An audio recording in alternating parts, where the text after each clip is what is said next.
Ahora sí ya se ve normal, se me escucha, se ve la diapositiva, todo muchachos, para poder empezar.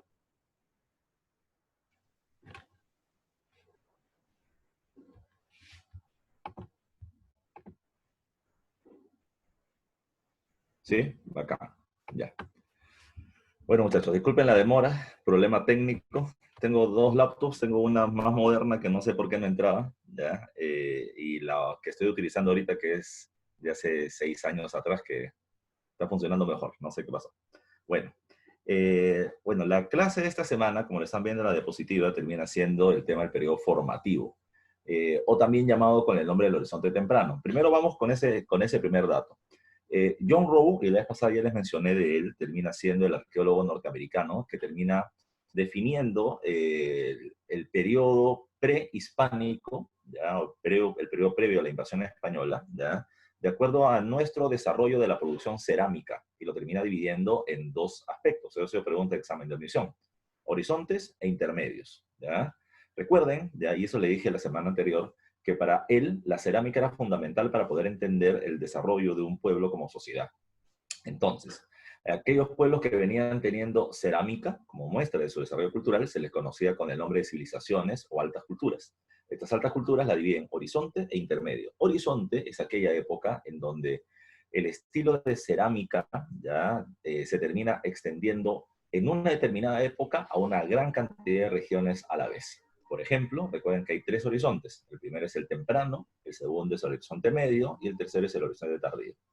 Según Robo, por ejemplo, el primero que vamos a ver ahora, el horizonte temprano, lo termina encabezando Chavín.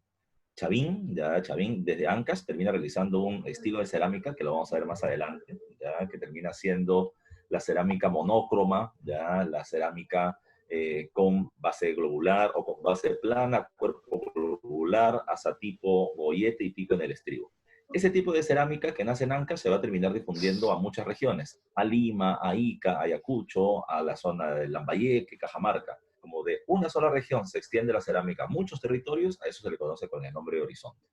Por el contrario, entre los horizontes, ya entre los tres horizontes hay dos periodos llamados intermedios. Y esos intermedios son el intermedio temprano, entre Chavín y Huari, ¿ya? Y el horizonte y el intermedio tardío, entre Huari y los Incas. Estos intermedios se caracterizan ¿por qué? Porque lo que encontramos son estilos de cerámica regionales que conviven en la misma época, ¿ya? En el intermedio temprano, ¿a quién tenemos? Si lo vemos en la próxima clase, a Mocha, Nazca, Lima, Huarpa. Y en el intermedio tardío tenemos a Chimú, Chincha, Chanca, Chachapoyas, etc. ¿Ya? Esa es la forma en la que él define el desarrollo de la alta cultura, en horizontes intermedios por la difusión o contracción del estilo cerámico. Mientras que Lumbreras termina mencionando de que el estilo de la cerámica termina siendo secundario. Lo que importa es terminar entendiendo la organización económica, social y política de los pueblos, y en base a ello poder conocer el desarrollo de la cerámica como un elemento cultural. Entonces, lo que él va a terminar priorizando ya es que en esta primera etapa, en lo que Rowe llamaría Horizonte, él lo termina denominando Ajá. como el primer periodo de Ya he ido a integración o comprar el primer estado mercado. paradigma. ¿Ya? De esa manera encontramos esto durante esta época. Ahora, tomando en cuenta esas periodificaciones, vamos a comenzar a trabajar ya con el avance de esta semana y veremos ya lo que está en el avance. A ver, comencemos muchachos, comencemos. A ver, el periodo formativo está ahí en la diapositiva. Tomando en cuenta la idea de Lumbreras, termina siendo un periodo de 1800 años. Ese periodo formativo viene teniendo tres etapas bien marcadas. El formativo inferior, ya del 2000 al 1200, el formativo medio, del 1200 al 700 a.C., y el formativo superior del 700 hasta el 200 a.C. Digamos, a mí me gusta decir eso, la vedette, ya, la figura más importante de este periodo termina siendo Chavín, ya, termina siendo Chavín. Y en el caso de Chavín, ¿qué es lo que vamos a terminar encontrando? Chavín es la cultura que se encuentra en la época del formativo medio, ¿ya? Chavín es la cultura más importante de este periodo y se encuentra en la época del formativo medio, ¿ya? No hay que olvidar esto. Entonces, Chavín se encuentra acá, ya en el formativo medio. Ahora, podemos decir, por lo tanto, ya de que hay una etapa pre-Chavín en el formativo inferior y una etapa post-Chavín en la época del formativo superior, pero tomando como en cuenta que Chavín termina siendo la cultura más importante. Ahora, una característica general de todo este periodo, te lo estoy poniendo acá en la parte inferior. La característica general es que durante este periodo se está viviendo un estado de carácter teocrático, ¿ya? ¿Qué significa eso? Significa de que existe durante este periodo el gobierno dirigido por parte de los sacerdotes, ¿ya? Y este gobierno dirigido por parte de los sacerdotes es lo que se le conoce con el nombre de teocracia. No sé si ya lo llegaron a ver en Historia Universal o todavía están viendo, digamos, el periodo de la prehistoria, pero recuerden que la palabra teo significa Dios. La palabra crático viene de la palabra kratos en griego, que significa poder. Es teocracia o teocrático, que significa poder de Dios. ¿Qué significa eso del poder de Dios? Que los pueblos aceptan, ¿ya?, de que son los dioses quienes terminan dando los alimentos, la vida, la salud, ¿ya?, las leyes, las normas, los impuestos que hay que pagar. Incluso ellos son los que designan si te quitan la vida o no. Pero recuerden que en la teocracia, y eso ha sido pregunta de examen de admisión, quien realmente gobierna son los sacerdotes, pero justifican el poder de ellos, ¿ya?, en supuestamente los designios que Dios les terminan ofreciendo, ¿ya? Por eso dice ahí en la parte inferior de que los sacerdotes justifican su poder en las divinidades. El conocimiento que tienen es por el conocimiento que adquieren por la observación, pero ellos van a terminar diciendo que Dios se lo otorgó, ¿ya? Por ejemplo, ¿no? O las leyes que establecen no es porque ellos quieren, ¿ya?, sino es porque ellos van a terminar estableciendo los designios que Dios ha mandado. De tal manera de que es una forma de justificar su poder, ¿ya? Pero no se olviden, son los sacerdotes quienes mandan y a este sistema se le conoce con el nombre de teocracia. Esa es la característica común. Ahora, lo que hay que ver es las etapas. La primera etapa es la etapa del formativo inferior. ¿Ha venido preguntas del formativo inferior en examen de admisión? ¿Qué es lo que te debe preocupar? Sí, una, esta de acá, ¿ya? Esta imagen que está acá, que la veremos en un rato, ¿ya?, en la parte inferior. A ver, cuando hablamos de esto, ¿qué hay que considerar? Mira, el formativo inferior, ¿ya?, el formativo inferior termina siendo la época en la que nacen las altas culturas o nacen las civilizaciones, tal como lo terminaría definiendo Rowe. Pero para terminar mencionando esto, hay que recordar, ¿qué cosa decía Rowe con respecto a una alta cultura? En una alta cultura lo que tiene que haber es cerámica, la producción de huacos, como lo conocemos en el Perú. Pero en el caso de la cerámica hay que también tomar muy en cuenta algo. La cerámica, también llamada alfarería, ¿ya?, o producción de huacos, tiene una cuestión particular. No es que solamente aparezca la cerámica. Lo que sucede en este periodo, ¿ya?, es que se desarrolla, lo que le estoy poniendo acá subrayado, se termina generando un desarrollo artesanal. ¿Por qué? Porque la cuestión no es que aparezca una cerámica, la cuestión es que termina habiendo una producción, ¿ya?, una producción en gran cantidad de la cerámica, lo que implica de que hay personas que se dedican o se han especializado a la producción de la cerámica. Ahora, ¿por qué se logra esto antes y por qué no se logró? ¿O por qué se logra esto ahora en el formativo inferior y no en un periodo previo? Lo que pasa, y no nos olvidemos, es que previo al formativo inferior está el arcaico superior. Decíamos la vez pasada que el arcaico superior es el periodo donde se desarrolla la agricultura y la ganadería, una economía de carácter productiva. Pero también les decía de que la agricultura, por ejemplo, que se desarrolla en esa época, es una agricultura extensiva, ¿ya? Es decir, se conoce ya las temporadas, el clima, se sabe cuándo va a terminar lloviendo, se termina cultivando cerca al río cuando éste aumenta su caudal, pero la producción todavía está ligada a los elementos de la naturaleza. El hombre todavía no puede interferir sobre ellas. La novedad en el formativo inferior es que aparece esto que está acá, que también está subrayado, ¿ya? La agricultura intensiva. ¿Qué significa? Que los grupos humanos en este momento comienzan a generar tecnología agrícola, ¿ya? A eso se le conoce con el nombre de agricultura intensiva. ¿Y qué es lo que van a hacer los seres humanos? Van a terminar construyendo canales de regadío.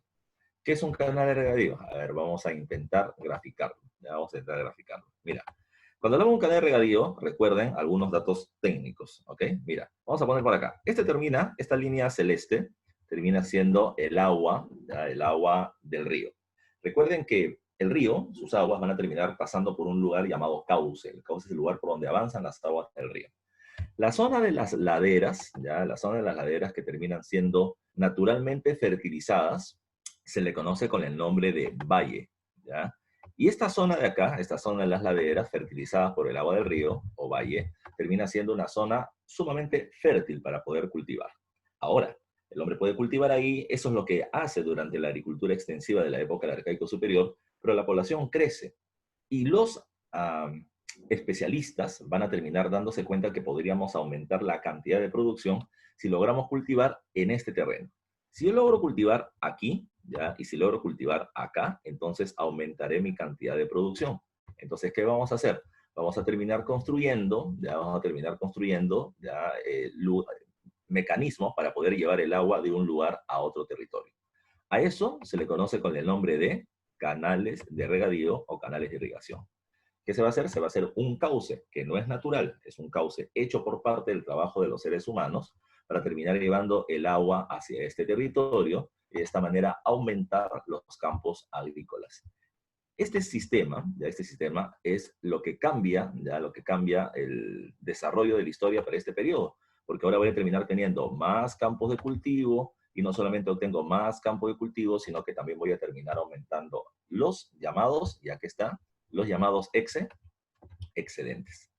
¿Qué cosa es un excedente? La palabra excedente, ya viene de la palabra exceso, y exceso significa de más. Antes yo terminaba produciendo los alimentos que requería. Yo siempre pongo este ejemplo. Si una población de 30 personas, o si una familia requiere 30 raciones de alimentos, ¿ya? Para poder mantenerse, entonces antes se producían 30 raciones. O sea, la gente tenía lo que necesitaba para poder vivir. Pero ahora la novedad es que la población ya no tiene 30. Por favor, pongan en mute sus audios, por favor, muchachos. A ver, les decía, en el caso este, si antes una familia requería 30 raciones de alimentos, pues producía 30. Ahora la novedad es que gracias a la agricultura intensiva, gracias a la tecnología como el canal de regadío, ya no se produce 30, se produce 45 raciones por familia o por persona. De tal manera que yo tengo lo que necesito, 30 para vivir, y tengo 15 que me sobra. Ese exceso se le llama excedente productivo.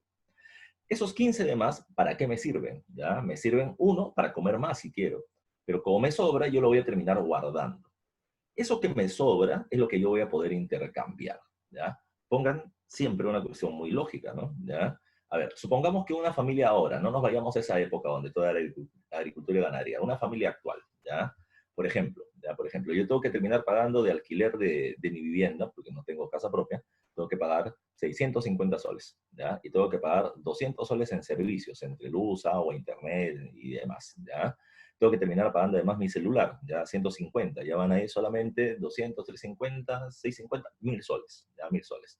Tengo que pagarme transporte, tengo que pagarme alimentos, supongamos de que eso termina siendo 1000 soles más, son 2000. Si yo gano 2000 soles mensuales, entonces tengo justito para poder vivir.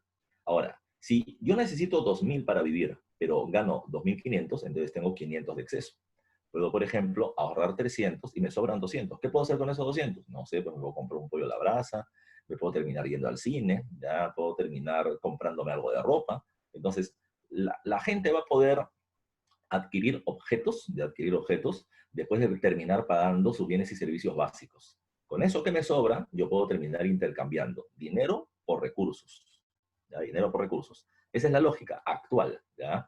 En esta época del formativo inferior, evidentemente no había dinero. Lo que yo tenía eran productos de más. Y ese excedente yo lo puedo terminar intercambiando.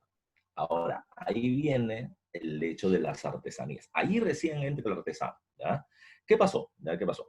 Yo soy un agricultor, pues no me gusta cultivar. ¿Ya? No me gusta cultivar, no me gusta mancharme las manos todos los días, levantarme a las 4 de la mañana para arar la tierra. ¿Ya?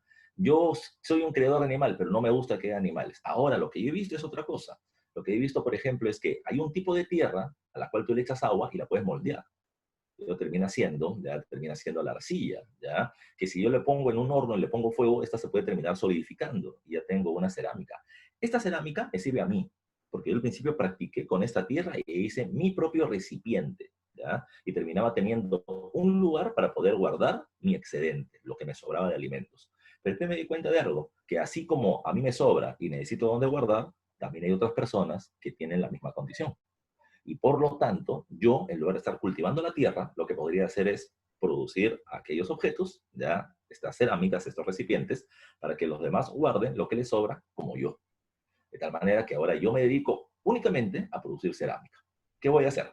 Yo produzco mi cerámica, hago mi recipiente, me voy donde Giampiero, por ejemplo, ya, y le termino diciendo, mira Giampiero, a ver, yo tengo este recipiente, yo le trabajo con mis manos, te sirve como a mí para poder guardar mis objetos, ¿ya? Entonces, ¿qué vamos a hacer? Yo te voy a dar este recipiente y tú dame a cambio 5 raciones de alimentos que a ti te sobran. Hacemos trueque porque no hay dinero, ¿ya? De Giampiero sacará su línea. Yo tengo 45, necesito 30 para sobrevivir, por lo tanto, me sobran 15. Si yo le entrego 5, tengo 10 para guardar en el recipiente que me está dando, me conviene, hagamos negocio. Ese es el trueque, ¿ya? Te lo cambio, ¿ya? De tal manera de que ahí ya terminamos teniendo intercambio, ahí ya terminamos teniendo comercio, ahí tenemos trueque, ¿ya? Pero sin dinero.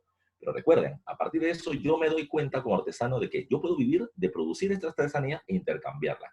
Es ahí donde encontramos, desde donde encontramos el artesano especializado, especializado. Hay gente que se va a dedicar ahora a hacer solo cerámica, hay gente que se va a dedicar a hacer solamente escultura, en madera, en piedra, en barro. Hay gente que se va a dedicar, por ejemplo, a hacer solamente tejidos, ya no cultivar, solamente a tejer, ¿ya? Porque vienen teniendo los excedentes del otro que lo pueden intercambiar. No sé si me deja entender la idea. Esa idea es básica para poder entender el trueque, el comercio, las interrelaciones comerciales, etc. ¿Ya? Ahora, esto es lo que encontramos en el formativo inferior.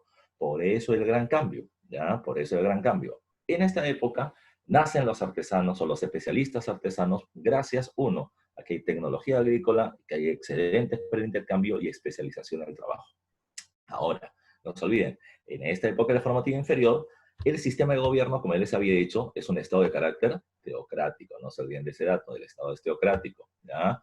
Los gobiernos son locales. ¿Por qué? Porque hay un montón de pueblitos chiquititos que se han dispersado en diferentes regiones y autónomos. Es decir, no existe un pueblo que gobierne sobre los demás. Profe, ¿se llevan bien? Bueno, los pueblos están bastante aislados en realidad. Hay comercio, puede haber intercambio entre pueblos cercanos, pero eso es lo que no nos interesa ahorita, ¿ya? Lo que hay que ver es otro dato, ¿ya? Que le estoy poniendo por acá en la diapositiva. Miren ustedes. En la diapositiva nos dice, o le estoy poniendo, algunas culturas que nacen en esta época. Son las que están acá, ¿ya? En esta fila, ¿ya? En esta fila que le estoy marcando con el puntero. A ver, los 3 primeros que le estoy poniendo en el cuadro para poder ordenarlos están ligados a la producción de cerámica, a la producción de huacos. Cuando hablamos de las aldas, ella termina siendo producción de cerámica que se terminó ubicando en la zona de la costa, ¿ya? Tenemos a Cotox en la zona de la sierra, en Huánuco. Profesor Cotox mito no era el de las manos cruzadas. Sí, pero la fase mito, la época del formativo de Cotox se le conoce con el nombre de Cotox fase Guairajirca, y es ahí donde vamos a encontrar la cerámica más antigua de la zona de la sierra. Y por otro lado tienes el caso de Tutiscanyo, ¿ya? En la zona de la selva, donde vamos a terminar encontrando la producción de cerámica en la zona selvática. Entonces, no podemos encontrar la cerámica más antigua del Perú, ¿ya? Ese es un error, por si acaso. No, si alguien te pone una pregunta en alguna separata, en alguna otra academia, la cerámica más antigua del Perú es, la respuesta es, no hay clave, porque ¿cómo puedes determinar la cantidad de años de antigüedad de una cerámica? ¿Ya? Así que solamente la cerámica más antigua de la costa, las aldas de la Sierra Cotox y de la selva Tutiscancho. Eso es muestra de esa especialización artesanal en diferentes regiones. ¿Qué cosa es la orfebrería? Un dato que hay que recordar siempre, es la producción de joyas en base a metal. Y en el caso importante, en Cajamarca, donde hay un montón de oro, se va a terminar viendo eso. ¿Ya? Vas a terminar encontrando esto en el caso de Cunturhuasi en Cajamarca, Pacopampa en Cajamarca, termina siendo otro pueblo importante con respecto a la producción de orfebrería. Los frisos, ¿qué cosas son los frisos? Los frisos son los murales, ¿ya? Por ejemplo, este que está acá, ya, mira tú, este que está acá, que le estoy mostrando en el medio, en la figura del medio, termina siendo un friso. Si te das cuenta, es una pared, ya es un templo, en realidad es la pared de un templo, y de esta termina saliendo la imagen de un rostro con características felínicas. Profe, ¿dónde están las características felínicas? Mira precisamente sus alargados dientes, ¿ya? Este de acá termina siendo un rostro que de su boca viene saliendo como una suerte de trompa, ¿ya? Algunos lo dicen como que termina siendo ¿cómo se puede decir? La visualización de la palabra. Es como que, no sé si han escuchado o leído la Biblia, donde dicen que Dios termina siendo del verbo se creó, ¿ya? Es decir, como que alguien dijo algo y se materializó la palabra, ¿ya? Entonces es algo así como una figura de un Dios creador, ¿ya? El friso termina siendo las esculturas en las paredes, ya las esculturas en las paredes o en los murales, que destacan precisamente por mostrar imágenes. No solamente está el caso ya de Garagay, acá en el medio, Garagay ubicado en Lima, en San Martín de Porres, sino también se encuentran los frisos ubicados en Sechín, ya en Sechín, Ancash. ¿Dónde está o qué encontramos en Sechín? La que está en esta parte de la imagen, ya con el puntero. Este es un caso muy particular. En la, digamos, en la portada de Sechín, lo que tú vas a terminar encontrando es una serie de piedras alargadas, ya pueden ser largas o pueden ser un poco más redondas, y en ellas lo que vas a terminar ubicando es la imagen, ya, una serie de imágenes. Las dos más conocidas son esta que está acá, ya, que es la imagen de un personaje que tiene en su mano un palo largo y en su cabeza una suerte de gorra. Sobre esto se han tejido una serie de teorías. Hay dos teorías importantes. Uno, que este es un militar. Esta sería una porra, ya esta teoría sería su casco. Otra es que es la figura de un sacerdote, ya que termina guiando el culto. Yo estoy más de acuerdo con la segunda, ya, pero se les suele conocer como los guerreros de Sechín, porque además en las paredes, lo interesante es que en varias piedras aparecen figuras de cuerpos descuartizados. O sea, en una piedra aparece la imagen de una cabeza, en otra la imagen de un brazo, en la otra la imagen de una pierna, en la otra la imagen de un hígado, de un estómago, y así por el estilo, ¿ya? Esa particularidad es lo que vamos a terminar encontrando en el caso de Sechín. En pregunta de examen de admisión han hablado precisamente de esta imagen, y hablan precisamente de la figura de un militar en Sechín, que podría considerarse como el guerrero de Sechín, también se le termina llamando, o el sacerdote guerrero, o el jefe guerrero de Sechín. Hay interpretaciones, pero, profe, aguanta, tú me has dicho, y aquí está en tu diapositiva en la parte inferior, que los estados son teocráticos, profe, entonces acá en Sechín podría haber un gobernante guerrero. Mira, yo estoy en desacuerdo, repito, con esa teoría porque la arqueología nos tiene que decir ya qué es lo que ha pasado. Cuando los arqueólogos comienzan a investigar este centro arqueológico, pues lo primero que hacen es buscar restos humanos. Y lo que van a terminar encontrando es que de este tipo de personajes en sus tumbas se terminan encontrando aproximadamente 6. O sea, y tú no puedes terminar teniendo un ejército de 6 personas. ¿Ya? Al parecer, lo más probable es que sean sacerdotes, pero se les suele conocer como los sacerdotes guerreros o los jefes guerreros de Sechín. Además, si esto fuera cierto, en el caso de Sechín sería la excepción a la regla. O sea, sería el único caso donde los gobernantes serían militares, pero solamente es, repito, la excepción. ¿Ok? A ver, para culminar, además de los frisos, está la astronomía. ¿Qué cosa es la astronomía? No se olviden la observación de los astros, mirar al cielo. Mirar al cielo no porque esté haciendo horas, sino mirar al cielo para poder sacar información. Y en el caso de este periodo, en Chanquillo, en Ancash, ¿ya? Entre costa y sierra, se termina teniendo un tremendo monumento que ha sido descubierto hace no más de 5 años. Donde se han terminado encontrando en la piedra, ya en piedra se han encontrado huecos. Un hueco grande y huecos chiquitos alrededor. Y lo que se considera es que esto terminaba siendo un calendario. En Chanquillo se termina encontrando el calendario, al parecer solar, más antiguo de América. O sea, con eso se terminaba viendo las mediciones del avance del sol y por lo tanto la medición del clima. Eso es importante. Si estás haciendo agricultura, tienes que saber cuándo llueve, tienes que medir el tiempo, tienes que ser muy preciso con esa información. Y eso es lo que vamos a terminar encontrando en el caso de Chanquillo. Eso es lo que tenemos que ver con respecto al formativo inferior. A ver, después están poniendo preguntas. Me está poniendo, profe, la cultura cupisnique, allá. Déjame a cupisnique un ratito que lo voy a terminar hablando en Chavín, ¿ya? El tallado en paredes, claro, eso también es un friso, ¿ya? Porque yo estoy haciendo, lo que estoy haciendo, por ejemplo, en Sechín, es un proceso llamado incisión. Yo estoy raspando la superficie para poder dejar grabado una imagen. Si te das cuenta, le están dando el contorno de la cara, se hace un raspado y se terminan poniendo los ojos, los dientes, etc. Eso se le llama incisión, ¿ya? Ahora, ¿qué más hay que tomar en cuenta? Ya que más hay que tomar en cuenta, eso es el formativo inferior. Les repito, Cupisnique lo veo más adelante.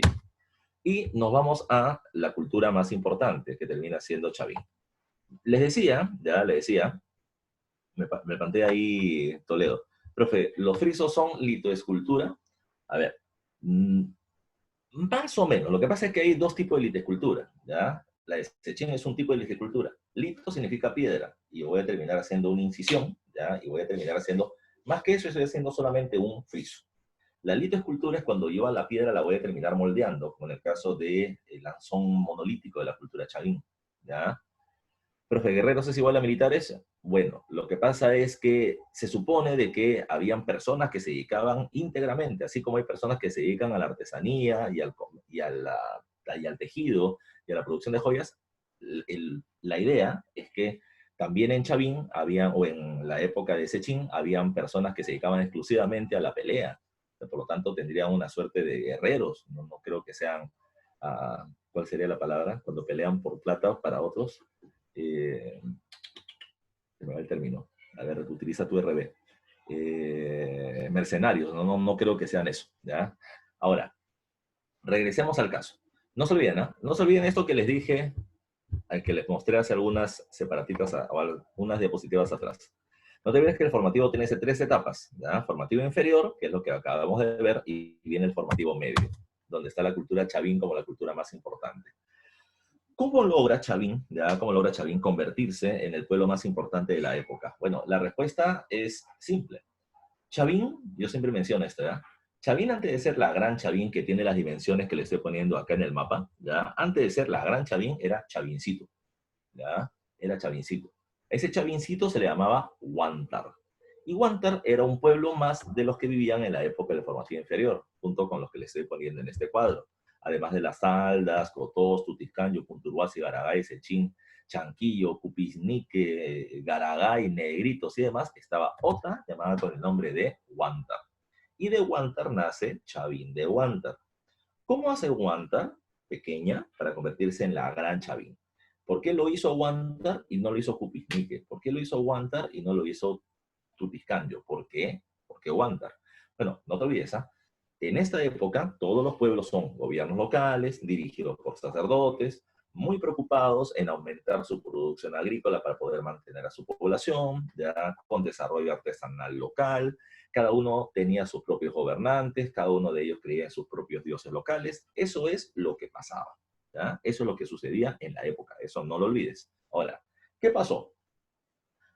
Huántar, o Chavín, Chavincito, ya tiene algo en especial. Primero, Chavín se termina encontrando en un cruce de caminos entre costa, la sierra y selva y la unión precisamente de la cordillera de los Andes en su territorio, ¿ya?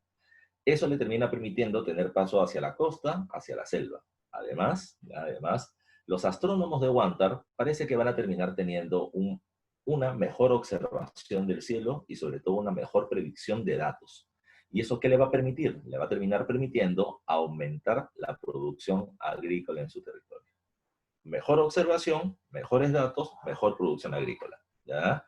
¿Eso qué generó? Que la población de Huántar tenga una alta producción de excedentes, más alimentos de lo que necesitaba. Por lo tanto, podrían tener buenos artesanos, porque se pueden especializar en este dato, porque la gente puede intercambiar porque tiene excedentes. Pero además, y ahí viene la parte que me está planteando Gianpiero, es el tema del prestigio. ¿A qué nos referimos con el tema del prestigio? Esta población cuya economía ha crecido, ya la gente o los pueblos de los alrededores se comienza a pasar la voz. Oye, los Huántar tienen buena producción agrícola, oye, ellos, ¿por qué sí, nosotros no? Entonces, ante la duda, la pregunta. Pero como no hay internet, tengo que ir allá, ¿ya? Entonces, pobladores, o sea, gente de pueblos de los alrededores, se acercan hacia Huántar y ¿qué es lo que observan? Una producción agrícola mejor que la suya. La pregunta es, ¿ya? La pregunta que ellos harán a esos pueblos es, ¿qué haces tu pueblo, qué haces tu poblador de Huántar para tener tanta producción agrícola? El poblador de Huántar va a decir, yo no sé, papi, yo cultivo nomás. Y yo termino cultivando cuando el sacerdote me lo dice, porque a él Dios le dicta la información que yo requiera.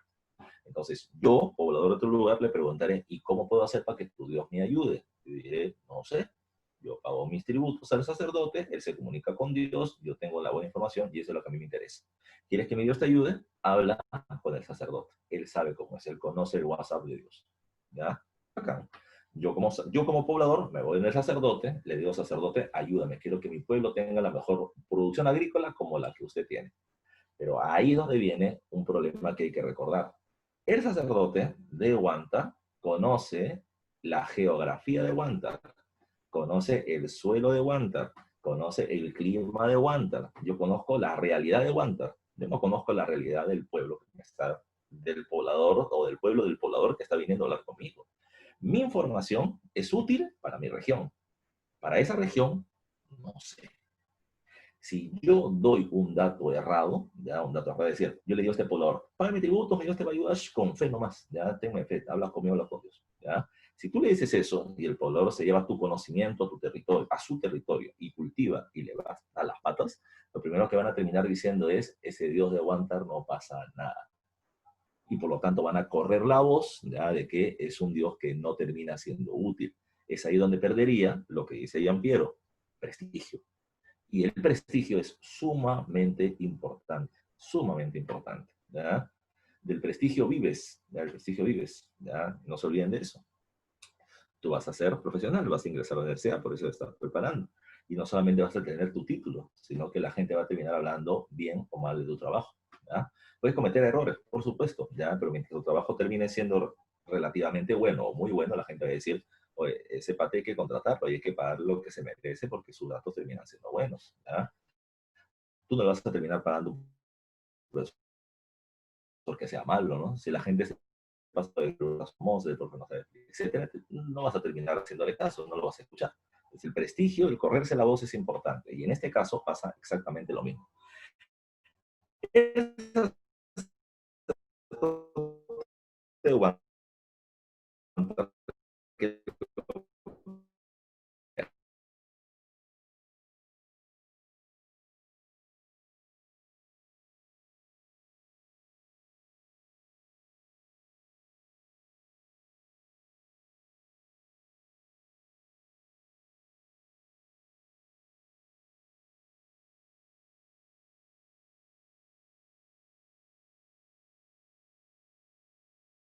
El bote de Wander, el astrónomo Wander, el ingeniero de Wander, es un ingeniero agrícola, él puede terminar aplicando su conocimiento a otras regiones. Cuando él se da cuenta que su conocimiento se puede aplicar, le dice, ya, mi Dios te va a ayudar.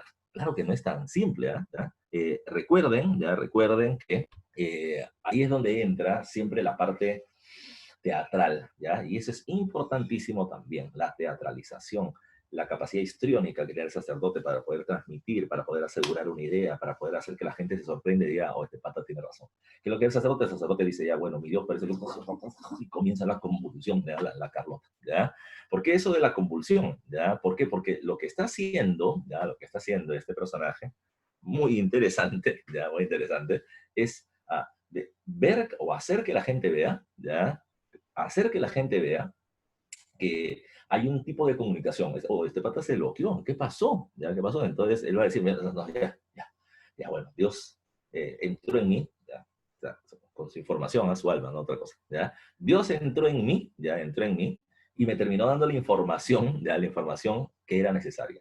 Así que Dios dice que tú hagas esto. Trae tu gente y vamos a comenzar a aplicar esto, esto, este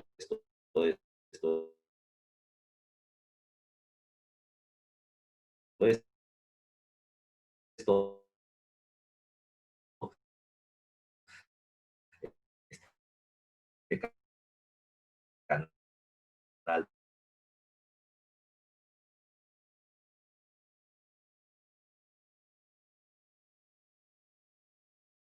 por acá, con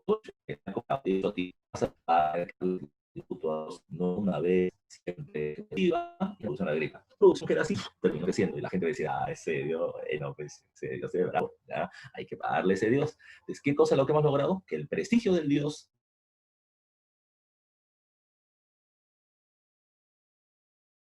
de Guanta, ya no es de Guanta, ahora es del otro pueblito que también paga impuestos. Lo imita. Y eso es lo que van a hacer. Los sacerdotes locales se dan cuenta que no pueden contra el prestigio de este dios de Walter que está creciendo, contra los sacerdotes que tienen cada vez más influencia. Entonces, ¿qué van a hacer ellos?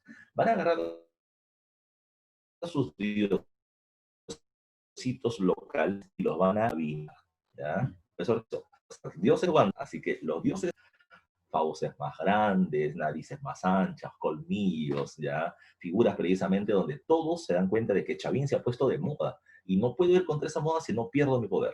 Así que todos se chavinizan, ¿ya? Por eso es que se habla que en este formativo medio, ¿ya?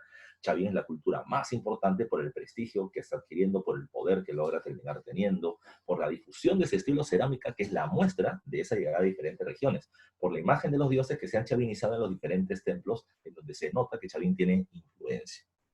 No sé si me deja entender la idea de cómo se produce el cambio. Así que dale un like o dime si es que se pudo entender la explicación que he hecho. Ya, Capurrín dice que sí, Jack dice que sí, Adrián dice que sí, David sí. Sí, profesor.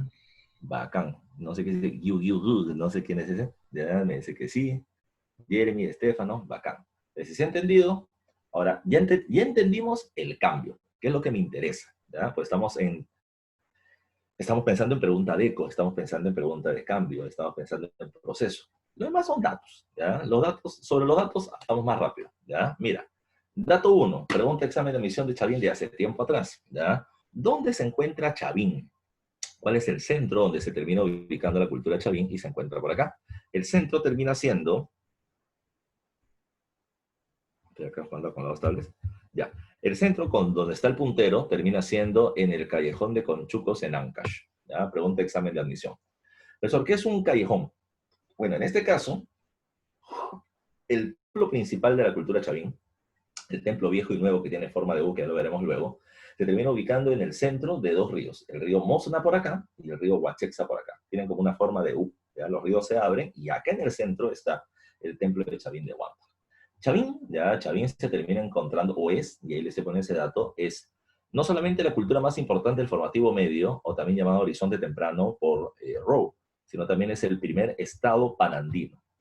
¿Qué significa Estado? Estamos hablando de una organización de gobierno, ¿ya? Que viene teniendo dominio en costa, sierra y parte de la selva.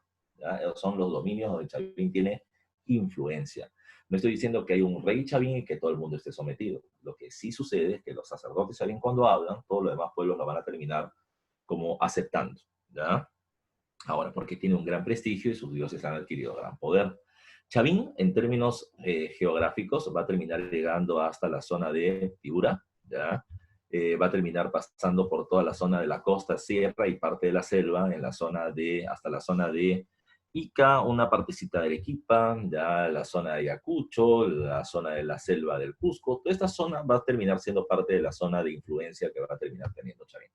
Ahora, digamos, influencia demostrada, porque también hay cerámica que se ha encontrado en Ecuador, ¿ya? De estilo Chavín, profe, pero no está en el mapa amarillito hasta allá, es que es una zona de influencia. Es como que yo te diga, por ejemplo, en Estados Unidos se termina creyendo en el Señor de los Milagros. Te pregunto, ¿en Estados Unidos se cree en el Señor de los Milagros? ¿Ya? Miriam me dice que no, ¿ya? Miriam Mendo me dice que no, Piero me dice que no, ¿ya? David me dice que puede ser, ¿ya? No hay clave, puede ser, ¿sí o no? Dime. Judy Los me dice que peruanos que viven allá nada más. eso, pues, papi, ¿ya? La gente se moviliza, ¿ya? La gente se moviliza y la gente que va a otro territorio lleva sus costumbres, su cultura, su conocimiento, su idioma. Ahora, te pregunto yo, imaginemos esto, ¿ah? Peruano que cree en los milagros va a los Estados Unidos, pero también encuentra que hay italianos que creen en San Remo, por ejemplo. Pregunta, si ellos dicen, oye, pucha, que no tengo este problema, a ver, le pregunto a un amigo italiano, oye, mira, ¿y tú cómo solucionas San Remo, terminando las soluciones, ¿ya? Entonces la gente se regresa a San Remo y cree en San Remo. O sea, es también difusión, la cultura es difusión, es intercambio, ¿ya? Y eso es lo que terminamos encontrando en el caso de Chavín. Por eso es que van a terminar llegando a muchos territorios. Es influencia cultural, la influencia va pasando de mano en mano. No significa de que el sacerdote Chavín llegue hasta allá y termine teniendo contactos con pobladores de ese territorio, pero sí es parte de la influencia cultural. No sé si me deja entender la idea. Por eso se puede tener influencia de Chavín en Ecuador, en Puno, ¿ya? Entonces es parte de esa influencia, pero su zona de dominio es lo que está precisamente amarillito en el mapa. Ahora, viéndolo desde el punto de vista económico, recuerden, la principal actividad económica de Chavín termina siendo la agricultura, ¿ya? En el caso de la agricultura, ya te mencioné, ¿cómo va a terminar teniendo alta producción agrícola? Uno, conocimiento del clima por los astrónomos, tecnología de los canales de regadío que ellos van a terminar difundiendo. Ellos no son los creadores de los canales de regadío. El primer canal de regadío se termina encontrando con el caso de el canal de Cumbremayo en Cajamarca, pero Chavín lo que hace es difundirlo, aplicarlo a diferentes regiones, terminar aplicándolo a diferentes realidades, y eso termina siendo la fuente de su poder. Dice, Chavín tiene tributos de diferentes regiones, ¿ya? ¿Por qué? Por la difusión de sus conocimientos sobre el clima, ¿ya? Precisos y la aplicación de los canales de regadío, gracias al conocimiento de los sacerdotes que los que hemos hablado. ¿Por qué tiene tributos? Por el prestigio de sus dioses. Ese dios de Chavín es bravo, hay que pagarle a él para que me ayude. Y el uso de elementos de la naturaleza para poder predecir alteraciones en el clima. Pregunta de examen de admisión. Recuerden que Chavín va a terminar, o hubo una pregunta de examen de admisión que decía esto. A ver, recuerden que nuestro mar, ¿ya? Nuestro litoral, debería ser cálido, porque estamos cerca de la línea ecuatorial, pero termina siendo frío por la corriente marítima de Humboldt a la corriente marítima peruana. ¿Ya? No se olviden de ese dato. Ahora, ¿qué va a terminar pasando? Recuerden que cuando hay un fenómeno en el Niño, las aguas frías de nuestro litoral se desplazan como hacia Oceanía o el Asia. Y las aguas cálidas comienzan a brotar. Eso es el fenómeno del Niño. Y hay una concha marina llamada con el nombre de Spondylus o Muyu, ¿ya? Y esta termina creciendo o termina surgiendo en aguas cálidas. Entonces, cuando hay fenómeno del Niño, ¿qué es lo que pasa? Tienes en la costa de Tumbes, Piura, Lambayeque, que comienza a aparecer Muyu. Los sacerdotes de Chavín observan eso. No sabían cómo aparecer un fenómeno del Niño, pero encuentran esos Muyus en la costa y dicen, oh, mira qué raro. Aparece Muyu y el fenómeno del Niño. Inundaciones, huaicos, grandes lluvias. Entonces, ¿qué es lo que van a decir? Ah, mira, es como si los dioses nos estuvieran enviando este dato para poder cultivar, ¿ya? O para poder saber que viene el fenómeno del Niño. Entonces, la población o los sacerdotes Chavín van a terminar identificando ya a este elemento, el Muyu, como una forma de predicción del clima. Ya es y esta fue la palabra que vino en pregunta de examen de admisión, era un bioindicador, ya un bioindicador del cambio climático. ¿Ya? Es un indicador biológico de que venía precisamente un fenómeno del Niño. Por eso es que se adquirió tanto prestigio y los Chavín hacían cerámicas, ya cerámicas de dos tipos de conchas. Uno era el Muyu o Spondylus y el otro eran los caracoles o las caracolas grandes, que se les conoce como pututu, que sería para poder hacer el sonido. Eso de ahí era importante para ellos. Entonces, no se olviden, cuando la élite Chavín moría, los sacerdotes Chavín morían, en su tumba se terminaban poniendo muyus, como una forma de devolverle a Dios lo que nos envió. Y adquiere un gran prestigio que un pueblo más adelante lo va a terminar utilizando para su comercio. ¿Cómo se llama ese pueblo que utilizaría el muyo para su comercio en gran importancia? Te quiero leer, tú eres bravo. ¿Qué pueblo va a terminar bastando su poder? Claro, pues Chincha, ya más adelante en el intermedio tardío. A ver, nos vamos al tema de la arquitectura, ¿ya? En el caso de la arquitectura, le estoy poniendo ahí lo siguiente. Primero, recuerden que Chavín va a terminar teniendo dos templos. Acá se le está poniendo, mira, en este recuadro. Tienes el templo antiguo, ¿ya? Que termina siendo el primer templo de Chavín. Pero cuando Chavín va adquiriendo más prestigio, más poder, más influencia, se va a terminar construyendo la fase 2, que termina siendo el templo nuevo. Y si te das cuenta, adquiere una forma gloriosa, prestigiosa de tiempos antiguos, que termina siendo la forma de una U. ¿Ya? Así nacieron los grandes pueblos, en forma de U. ¿Ya? Entiéndanlo, por favor, en forma de U. No hay ningún pueblo que tenga forma de alianza, si no morirían rápidamente. ¿Ya? A ver, de tal manera, esa alianza, todavía crecen ese equipo Monse mediocre. A ver, si hablamos en el caso, yo me dice, vas a jalar. A ver, si hablamos en el caso del templo antiguo, ¿qué es lo que vas a terminar encontrando? Mira, el templo antiguo son dos templos. El templo antiguo, o sea, el templo de Chavín es el templo antiguo o Chavín de Huántar, ¿ya? Y el templo nuevo, ¿ya? El templo nuevo llamado también con el nombre de El Castillo. Estos dos templos, se van a terminar encontrando en ellos algunos elementos. Un dato, ¿ya? Que es importante. ¿De qué material está hecho este templo? No te olvides que si la construcción es en la costa, las construcciones por lo general son de adobe. Si es en la sierra o en la selva, para poder resistir la lluvia, van a tener que ser hechos de piedra. En el caso de Chavín de Huántar, ahí vemos una figura precisamente de una reconstrucción de cómo hubiese sido el templo. Acá tenemos su plano, ¿no? Aquí está el plano en la parte a tu mano derecha y ahí está un diseño en la parte izquierda de cómo habría sido la construcción. Ahora, dice, en el templo viejo se ubica en el centro el anzón monolítico, ¿ya? Y al frente está una plaza circular donde estaba la imagen del obelisco Tello. Y en el templo nuevo, en su interior, debió estar la estela de Raimondi y a su alrededor las cabezas clavas. Eso lo vamos a ir viendo en las esculturas, así que no te olvides de este dato para seguir avanzando. A ver, la escultura. Cuando hablamos de la escultura, ¿ya? Esta escultura es el elemento, ¿ya? Donde Chavín ha terminado adquiriendo mayor desarrollo. Su escultura es hecha de un solo bloque de piedra a la cual se le ha terminado dando formas, ¿ya? Y en las cuales además de hecho se ha hecho incisiones, raspados en la superficie para poder dejar imágenes. Entre las esculturas, sin duda, hay 4. Una termina siendo, no te olvides, estaba en la diapositiva, estaba el lanzón monolítico, que son de las más importantes, el Lanzón, está el Obelisco Tello, está la Estela de Raimondi y están las cabezas clavas, que son las que de cajón debes conocer. Pero por cuestiones de espacio y tiempo, ya estamos poniendo en la diapositiva la imagen del Lanzón.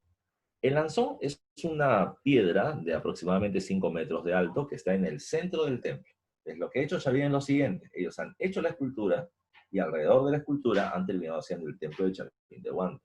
Según sus mitos, este termina siendo el dios creador de todo cuanto existe. ¿Ya? Es un dios creador, pero a la vez destructor. Por eso es que lo han terminado encerrando, ¿ya? Para adquirir de él el conocimiento y para poder evitar que él no se termine atacando o haciendo daño. ¿Ya? No te olvides tú.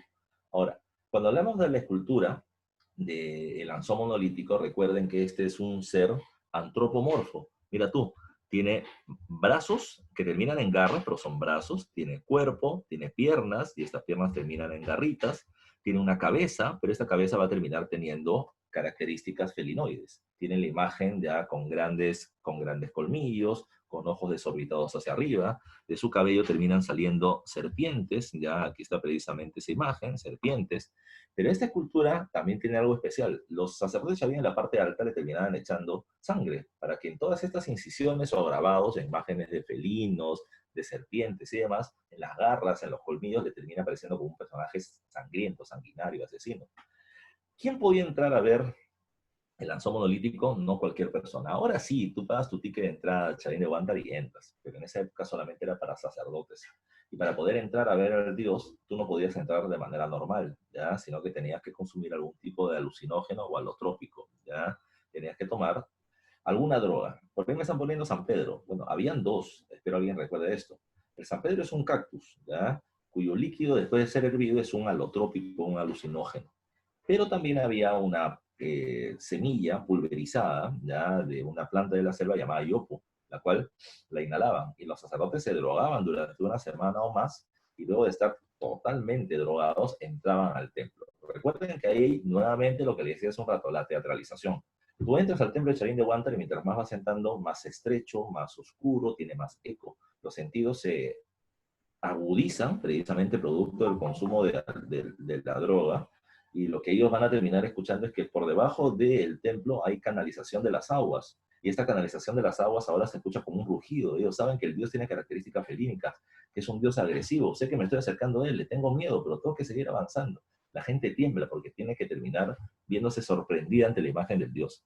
Con la droga que tienen en el cuerpo y con esta figura llena de sangre por todos lados, ven una suerte de figura felínica que se va moviendo con sangre por todos lados y temen, ¿ya? El hecho solo de contactarse, entre comillas, con el dios ya terminaba siendo el gran logro, ya terminaba siendo precisamente el hecho de poder saber cómo es que este dios se ha logrado contactar conmigo, lo he visto, y por lo tanto siempre aparecerá ante mí cada vez que yo necesite algún tipo de información, ¿ya? Esa es la base del conocimiento. Ahora, yo siempre pongo este dios de los Chavín como la figura del Minotauro de la antigua Grecia. Recuerden que el Minotauro terminó siendo un ser, ya un ser que fue encerrado por parte del rey Minos, ya, y por lo que la gente, uno, creía en el rey Minos como gobernante porque él me terminó salvando del Minotauro. Y por otro lado, recuerden que la gente creía en el rey, o pagaba sus impuestos para que el Minotauro no salga a hacerles daño. No, es un mito semejante precisamente para justificar el poder de los sacerdotes chavín. En el otro caso tienes el caso del obelisco Tello, que terminan siendo dos serpientes o dos caimanes, ¿ya? Hembra y macho, o hermafroditas, dicen algunos autores, para terminar siendo la reproducción sexual, ¿ya? Por otro lado tienes el caso de la Estela Raimondi, donde aparece el dios de los báculos, ¿ya? Que termina representando al clima, ¿ya? Para la lluvia en el cielo, y el suelo para la agricultura. Es un dios ligado a la fertilidad agrícola. Y por otro lado tienes las cabezas clavas. Las cabezas clavas, que están en la parte superior derecha de esta diapositiva, no se olviden ustedes, son una serie de imágenes de rostros o de rostros humanos que van cambiando. Al parecer son sacerdotes en estado de trance, no se olviden de eso. Son sacerdotes que inhalan algún tipo de alucinógeno, ¿ya? O terminan tomando el San Pedro, y esto lo que hace es que pasen de humanos a dioses felinos, ¿ya? Ese es el cambio en el rostro. Su rostro se va agrietando, se va transformando, y se va transformando en un felino. ¿Por qué? Porque para ellos, no se olviden, el felino es un dios. Entonces, entrar al plano espiritual donde están los dioses, ¿ya? Y terminar, digamos así, engañando a los dioses, convirtiéndose como ellos son para poder adquirir sus conocimientos y dárnoslo, termina siendo su trabajo. Su trabajo es estar en el plano de los dioses, entrar en el plano espiritual, obtener el conocimiento y poder que ellos tienen para poder dárnoslos y nosotros poder obtener los conocimientos que requerimos como sociedad. Esa es la base de su poder, ¿ya? A ver, ¿qué más hay que tomar en cuenta? ¿Ya? ¿Qué más hay que tomar en cuenta?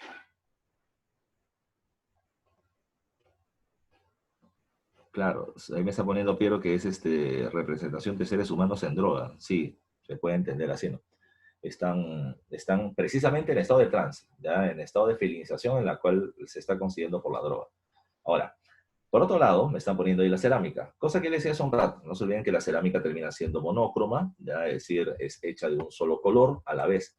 La cerámica puede ser negra, como la que está acá, no te olvides, base plana, cuerpo redondeado globular, está en forma de herradura, que se le conoce con el nombre de haz estribo, y un pico ancho llamado gollete perpendicular a la base.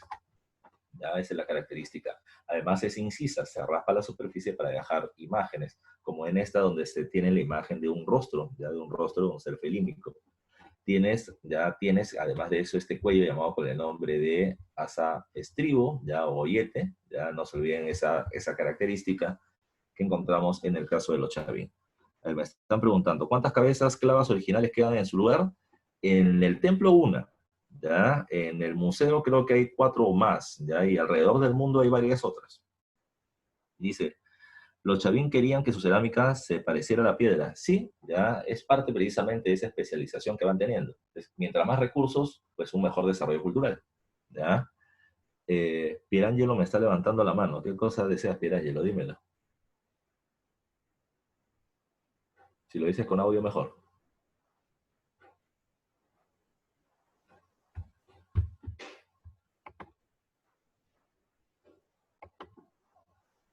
Ah, ya, quiere ir al baño. Ya, anda al baño nomás, no preguntes. Ya, a ver, sigamos entonces. Vamos terminando con Chavín. A ver, mira, ¿qué pasó? Uy, se desconfiguró un poquito la diapositiva. A ver, ¿qué pasa con Chavín? ¿Ya? ¿Qué pasó al final con Chavín? Mira, Chavín basaba su poder, como ya hemos dicho, en el desarrollo o en la predicción de los cambios en el clima, terminaba basando su poder en el conocimiento con respecto a la agricultura y los canales de regadío, y eso le dio prestigio y poder. ¿Qué pasó al final? Bueno, lo que pasó al final es que ese conocimiento ya no fue tan exacto y por lo tanto no le dio buenos resultados y por lo tanto Chavín se fregó. ¿A qué me refiero? A ver, recuerden que en la época de finales del formativo medio, al parecer se produce un fuerte fenómeno del niño. Y se dice al parecer porque el templo de Chavín de Huántar termina teniendo una parte destruida por una gran lluvia, ¿ya? Y eso es lo que puede haber generado una caída del prestigio tremenda por parte de esta sociedad. A ver, fenómeno del niño siempre hay, ¿ya? De menor medida, mediana escala y de mayor intensidad.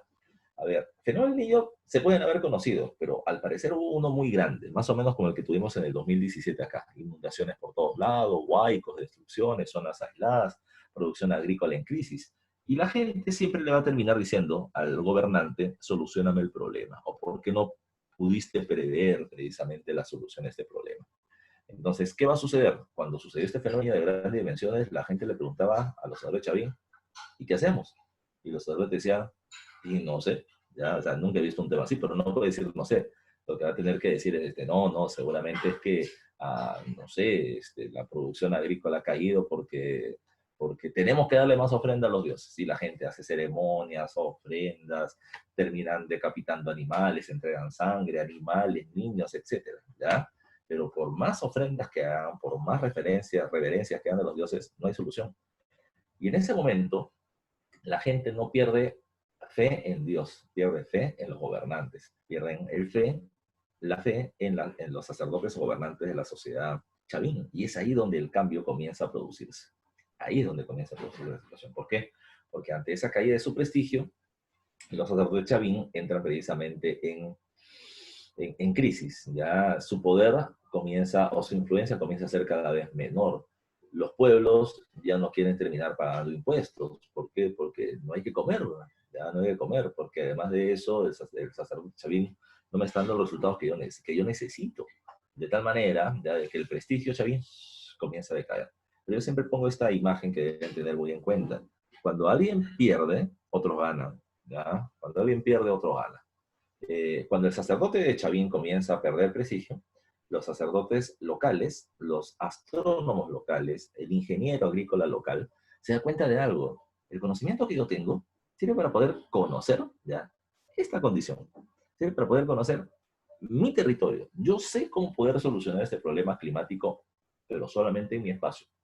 Ahí en Chincha, ahí en Nica, ahí no sé, en Chiclayo. No sirve para todos lados, pero sí para mi territorio. Entonces, ¿qué voy a hacer? Tengo dos opciones. Yo puedo ir al sacerdote Chavín y decirle, oye, ¿cuál es la solución al problema? Pero ¿para qué le voy a decir a él? ¿Para qué se va a beneficiar él de mi conocimiento si me puedo beneficiar yo solo?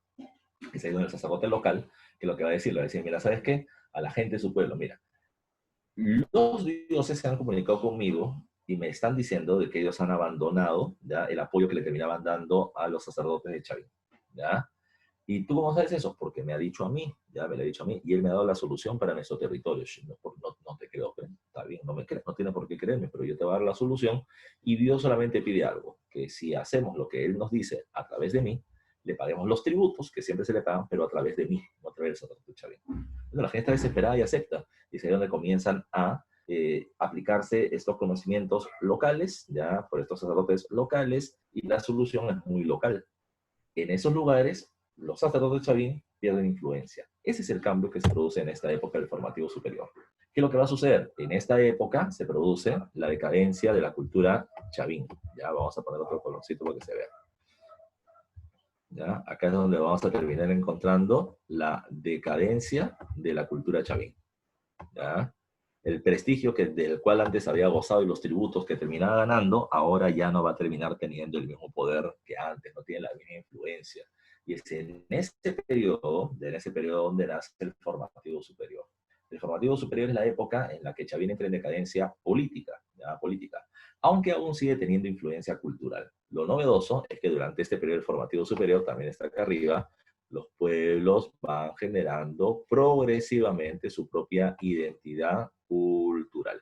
¿Ya? Cultural. ¿Qué significa eso? ¿Ya? ¿Qué significa eso? De que ellos van, y ahí me encanta decir esa palabra, se van deschavinizando.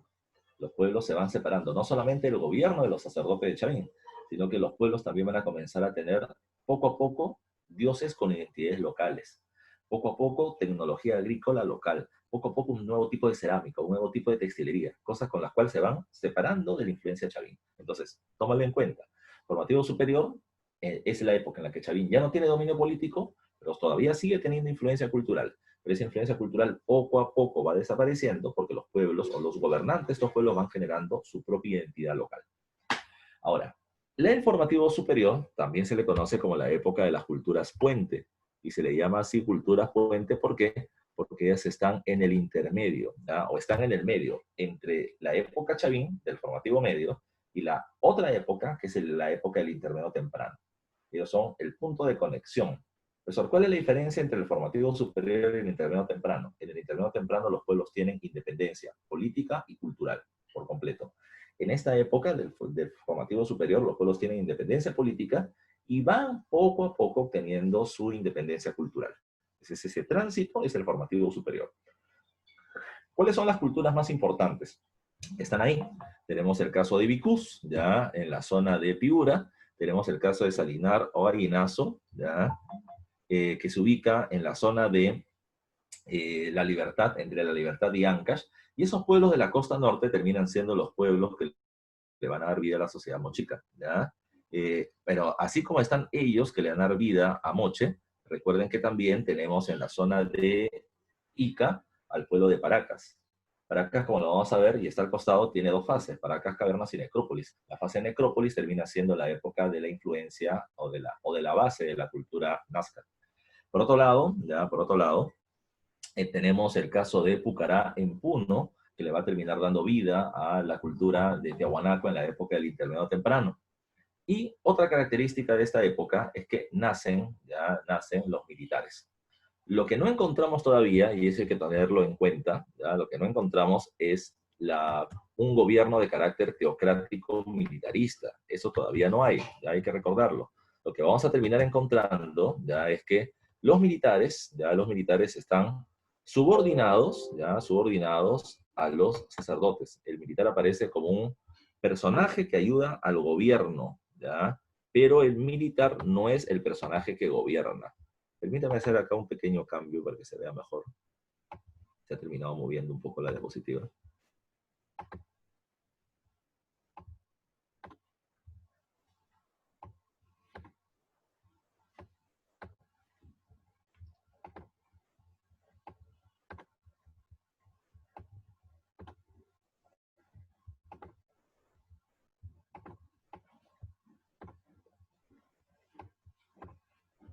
Ya, así se ve mejor.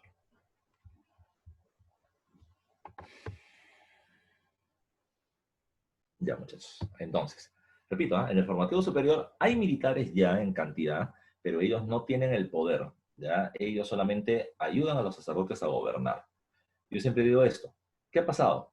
Lo que pasa es que cuando estos sacerdotes locales comienzan a dar conocimientos, ese conocimiento no tiene por qué ser aceptado por la gente, ¿ya? Porque mucha gente todavía sigue creyendo en los sacerdotes de Chavín. Entonces, ¿qué va a pasar?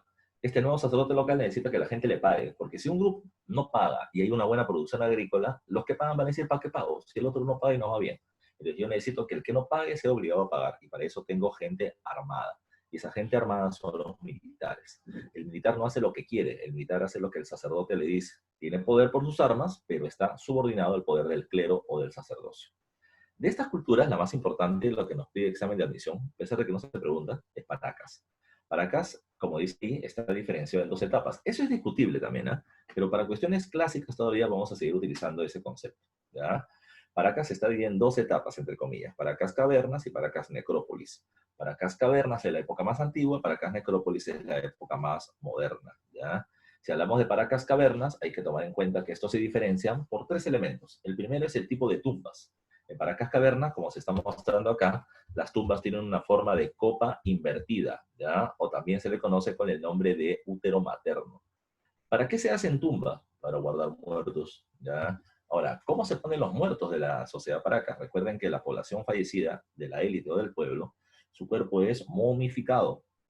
Y ese cuerpo momificado, ¿cómo lo momifican? No es como te van a explicar en Egipto, ¿ya? En el caso de Paracas es parecido pero con diferencias. Abren el cuerpo, sacan los órganos, que es lo que contiene mucha agua y lo que puede generar la putrefacción del cuerpo.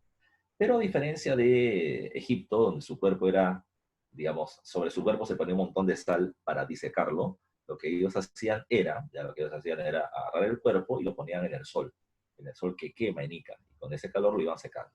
En la mañana lo ponían al sol y en la tarde lo envolvían en telas. Y así hacían un proceso durante 14 días, hasta que se seque el cuerpo. Luego el cuerpo seco le terminaban rompiendo los huesos para que quede en esta posición fetal, ¿ya? Y en esa posición fetal eran envueltos con una serie de telas, o también llamados con el nombre de fardos funerarios, en las que Paracas destaca. Y sus cuerpos eran depositados en estas tumbas. Las tumbas de Paracas cavernas terminan siendo pequeñas, yo siempre digo que son como familiares, por si lo queremos poner así, entran entre 8 y 12 fardos, nada más, ¿ya? Y el lugar arqueológico de la cultura Paracas más importante donde encontramos este tipo de tumbas se llama Cerro Colorado, sobre eso le estoy poniendo ahí abajo.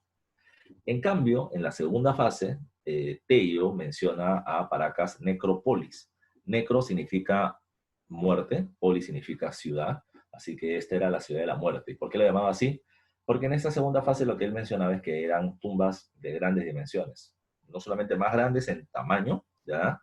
Sino que además de eso tenían una gran cantidad de fardos funerarios de personas fallecidas, ¿ya?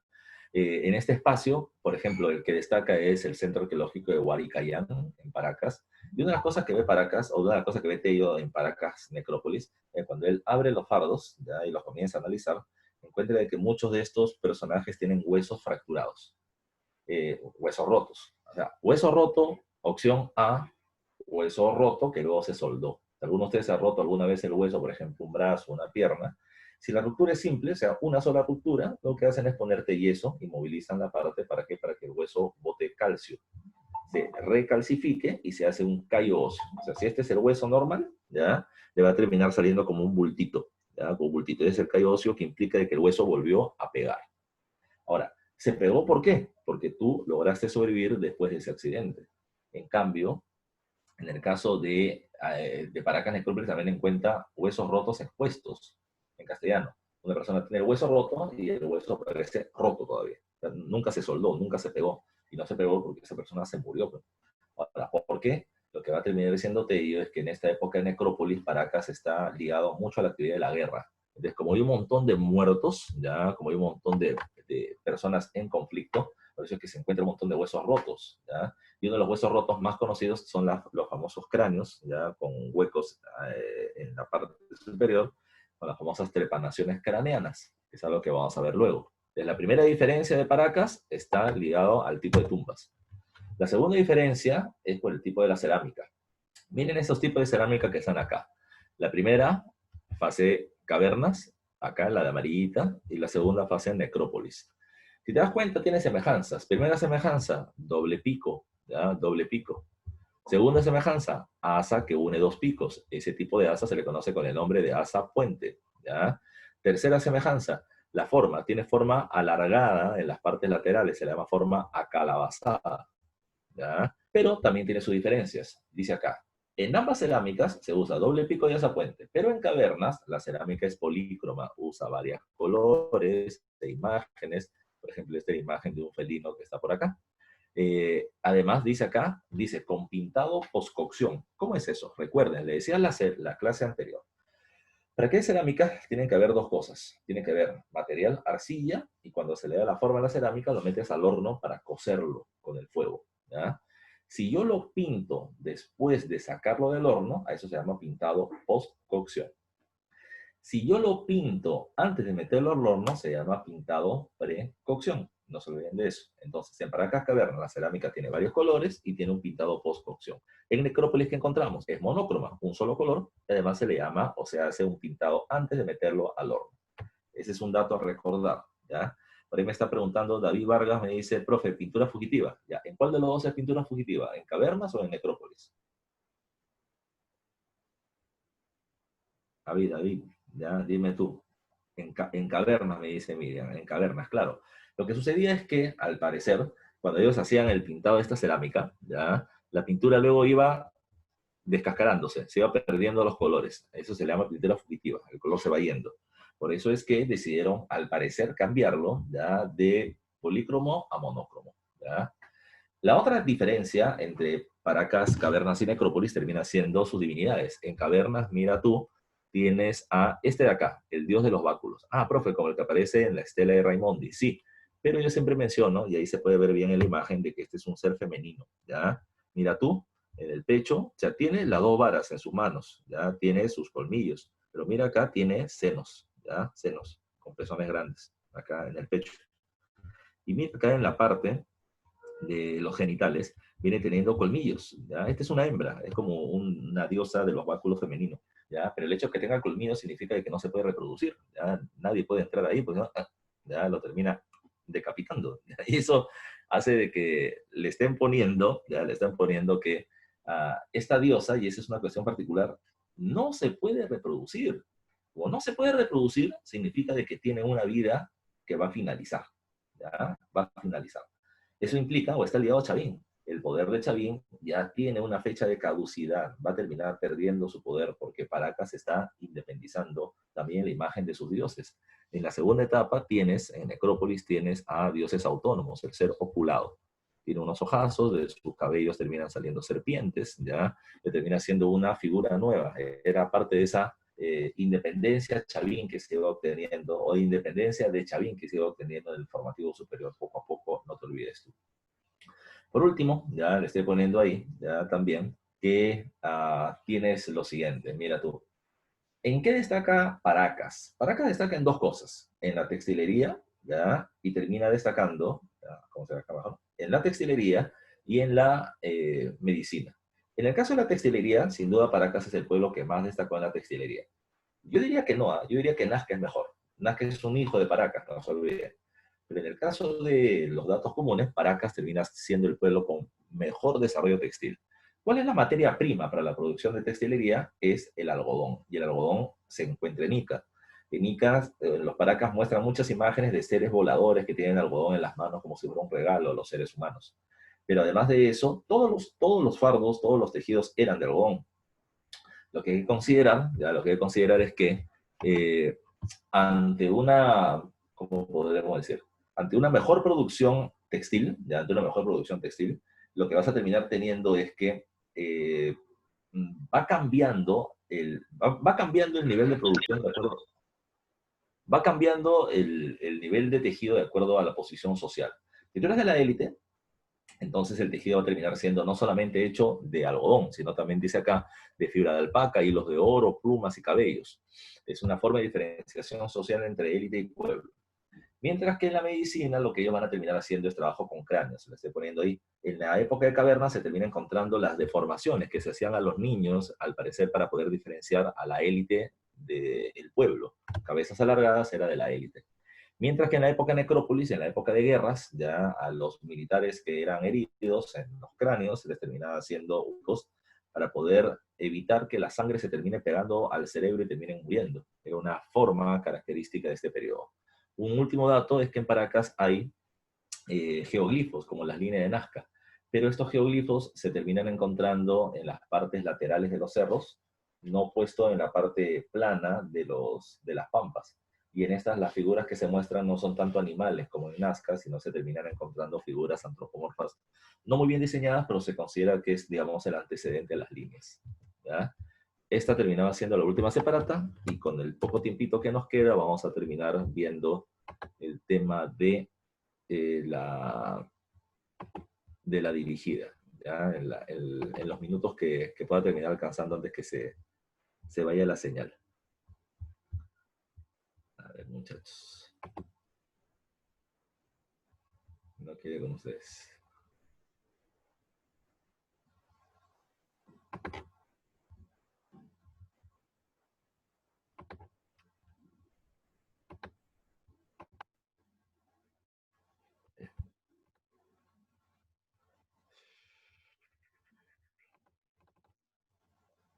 A ver, ya varios han estado revisando las preguntas, espero yo.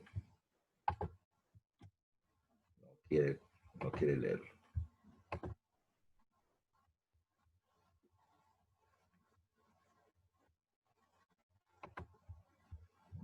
Ahí está. Ya. A ver, muchachos, veamos algunas preguntas antes que nos corte el tiempo. A ver, pregunta número 1, me dice, diferentes han sido las indicaciones o los indicadores usados por diversos investigadores para periodizar el desarrollo cultural prehispánico.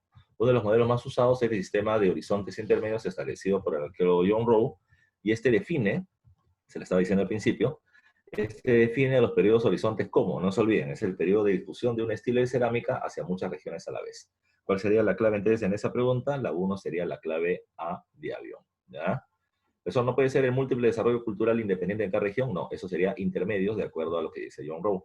En la pregunta número 2 me dice, una de las esculturas incisas más interesantes del periodo formativo inicial es aquella que muestra a un guerrero o un sacerdote descuartizador, dependiendo de la interpretación arqueológica.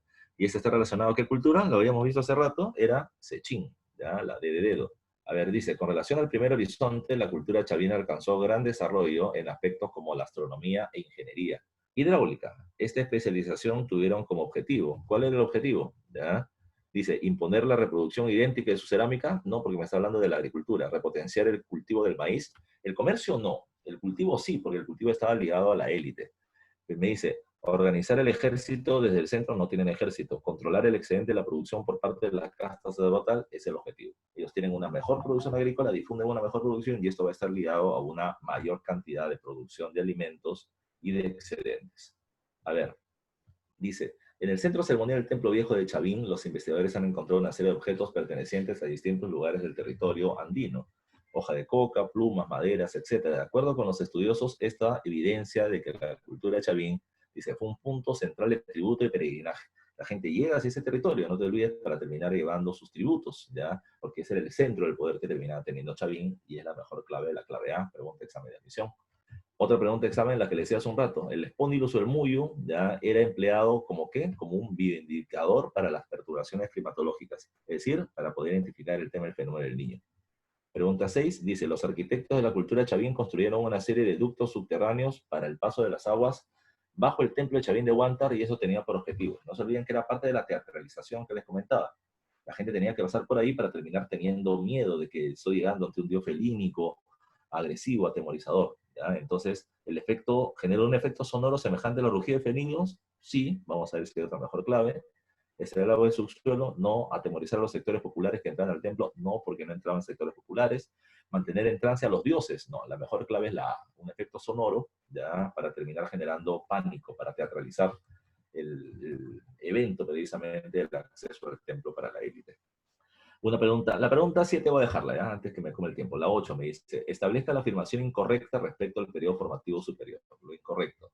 Dice, el estilo alfarero comienza a mostrar variantes regionales, poco a poco, ya se van deschavinizando. La influencia de Chavín se fue diluyendo de forma progresiva, va perdiendo poder y van ganando poder los sacerdotes locales. Los gobiernos pasan a ser dirigidos por la casta militar ante la crisis religiosa. No, no pasan a ser dirigidos por la casta militar. Los militares son parte del poder del sacerdote, pero no son independientes. 9. En la costa sur del territorio actual del Perú se desarrolló la cultura Paracas, que en su fase cavernas destacó por, dice, el culto monoteísta, no hay culto monoteísta, todos son politeístas. Sus grandes cementerios, en cavernas no, en necrópolis. Dice, ser anterior a la cultura de Chavín, no. Convive con Chavín y luego se hace independiente. Sus tumbas con forma de copa invertida es lo más destacado, la de dedo. Y la última, Paracas, una sociedad iqueña, ya en el periodo formativo superior, se desarrolló en dos fases. La primera llamada Cavernas, que destacó por mientras que Paracas Necrópolis destacó por a ver, ¿qué pasó? ¿Qué entra ahí? Dice, Paracas Cavernas se destacó por su gran desarrollo textil. Puede ser, ya puede ser. Por la práctica de trepanaciones craneanas, no, ese es en Necrópolis. Por la práctica de formaciones, eso está mejor. Y el uso de tumbas en forma de copa invertida, eso también podría ser. C o D sería una buena clave. Y Necrópolis, entonces ahí vamos a ver la clave. Dice, Necrópolis con la C. Se destaca por textiles finos, sí, van mejorando la producción. Dice, en Necrópolis la D, la elaboración de cerámica polícroma, no. En Necrópolis es la cerámica monocroma. Así que la clave sería la C de casa. Para completarla, ya no me cortaron el Zoom, dice, vamos a ver, dice, la producción cerámica de Chavín se extendió por múltiples regiones durante el horizonte temprano y tuvo por característica, es la pregunta 7, la que estoy leyendo, Chavín, uso de picos divergentes, recuerden, picos divergentes es lo que viene teniendo Paracas, dos picos así, ya que están separados. Chavín tenía un solo pico, entonces la 1 no es correcta. La 2, ¿se observa pintura fugitiva en Chavín? No, si era monocroma, ya no había pintura fugitiva. Entonces con eso ya la clave debe ser 3 y 4. Dice, ¿representan a sus divinidades? Sí, con incisión representan a sus divinidades. Y 4, tener un asa, estribo o forma de herradura. Eso es correcto. Así que la clave es la D de dedo. Bueno, muchachos, hasta ahí avanzamos en la clase de hoy. Tienes 5 preguntas domiciliarias abajo para poder resolver. Así que cualquier preguntita ya la pueden terminar haciendo llegar. Con gusto se las resuelvo, muchachos. ¿Alguna otra pregunta antes que nos corten el Zoom? A ver, voy a leer lo que me están poniendo por acá. Todos han dado clave. ¿Alguna pregunta que quieran hacer, muchachos? Si pueden activar su audio y la hacen, con gusto te la resuelvo. Habla ahora o calla para siempre. Todo claro, me dice Abraham, gracias. Bueno, yo no puedo ser tan claro, ¿no? Porque se lo oscuro. Pero... ¿Alguien más? César y se vacila. Todo porque no tengo tu altura, ¿no? ¿Alguna pregunta más, muchachos? Profesor, ¿cuáles serían las muestras más antiguas de cerámicas en la costa?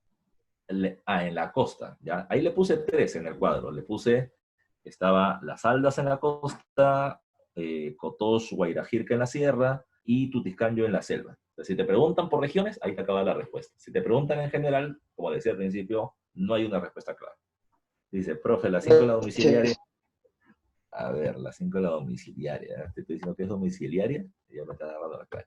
Dice, 5. La sociedad Paracas se desarrolló en la península del mismo nombre, ubicada en la actual región de Ica. Desarrolló un gobierno teocrático, pero en etapas más tardías destacó la casta de jefes guerreros, ya en Necrópolis.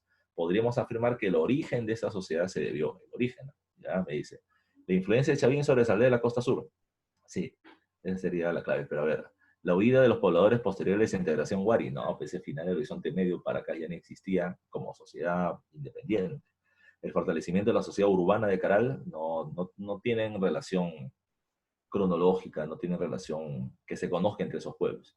Y el progresivo avance de las aldeas de Santo Domingo, no, pues las aldeas de Santo Domingo son del arcaico inferior, no tienen nada que ver con Paracas. La mejor clave es la A. ¿Ya? Dice Pancho, ¿quién fue el primero en utilizar el Capañán? Bueno, según Lumbreras, ¿ya? El Capañán es Wari. ¿Ya? La doctora Shadi dice de que más que un Capañán que sirva como dominio para otras regiones, era una suerte de gran carretera e integración comercial entre otros pueblos. ¿Ya? Pero está más ligado a Wari. Ahora, si me preguntas Wari o Tiahuanaco, bueno, lo que pasa es que ahí viene un tema de interpretación. El señor Rowe dice que Wari y Tiahuanaco es una sola sociedad. ¿Ya?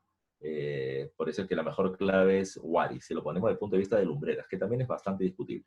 ¿Ya?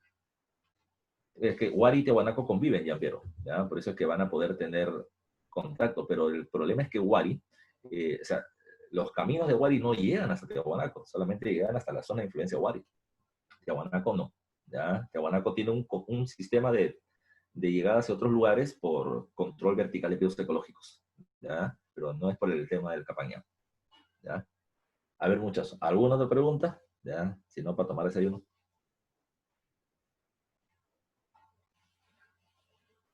Nada más. Bueno, entonces ya Ninguna, pasándome profesor, 6 minutos. gracias. Perfecto. Pasándome 6 minutos, entonces muchachos ya pueden ir a un rato a pararse, a estirar la cintura. Arriba, Y Alianza. no, pobre tu vida, chaval. A ver, la Gracias próxima por semana nos razón, vemos. profe. Ay, pobres ilusos. Por eso tienen coronavirus en el Agustín. A ver, en el caso de este, muchachos, Me la la va a siguiente quitar el semana, estadio. tu estadio es evangélico, no te olvides. En el caso nos vemos la siguiente semana para hacer intermedio temprano. Vengan revisando Moche, Nazca, por favor, para poder trabajar ese tema. ¿Ok? Nos vemos la siguiente semana, muchachos. Cuídense. Nos vemos. Gracias, Por favor. profe. Chao. Hablamos, profe. Profesor. Por gremio de la SUNAT. Yo, profe. Chao, cuídense. Chao, profe, gracias. Yo, profe. Chao. Miriam, ya puedes desactivar la grabación. Hasta luego, profe. Gracias. Chao, Miriam. Un abrazo, cuídate.